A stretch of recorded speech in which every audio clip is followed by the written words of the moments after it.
I unfortunately also need to move on and can't spend a whole lot more time on this one because we've got some other small men in this state who like to impose their will on the rest of us. And let's look at Attorney General Todd Rokita and Secretary of State Diego Morales. Now, on Wednesday, they announced that, along with Republican officials in 3 other states, had settled a lawsuit which forced the U.S. Department of Homeland Security to verify the citizenship of 585,000 plus Hoosier voters.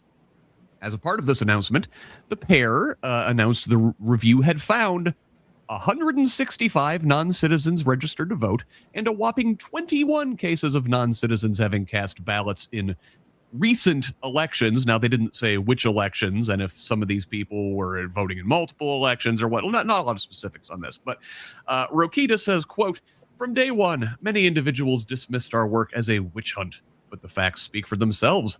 Non-citizen voting is real here in our state, and even one illegal ballot undermines the trust we are told to have in our election processes."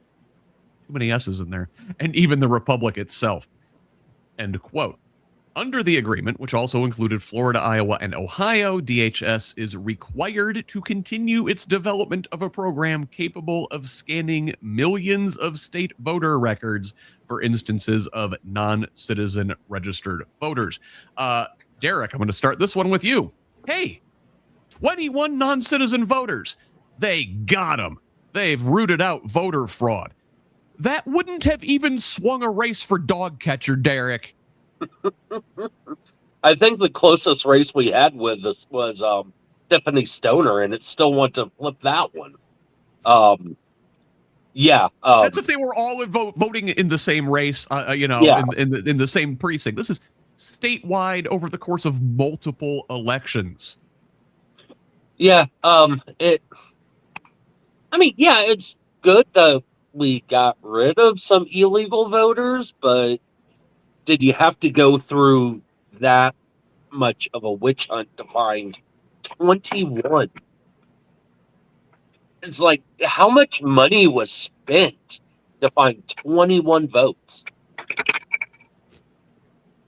And, right, did they root out illegal voters? Ross, is it a possibility that there's just like some paperwork got crossed here and these folks aren't even illegal voters? I mean, I know people who work in election offices and their process says you are not getting by them, without the proper documentation. Well, I think it's interesting, they supposedly found 165 non-citizens registered. Only 21 of them had ever voted. So that tells you that the majority of these people probably didn't know they were registered to vote. They probably registered to vote at the BMV or in some, at a fall festival, somebody with a barcode said, "Hey, why don't you register to vote?" So if, first of all, 165 is a ridiculously small number. It's a statistically invisible number. Number two, if only 21 of the 165 ever voted, that tells you that it probably was not an effort by many of those people to vote illegally. If you registered and never voted, you probably didn't know you were registered at all. It's ridiculous. Look, voter fraud nonsense has been around ever since Republicans decided they needed to cheat to win elections.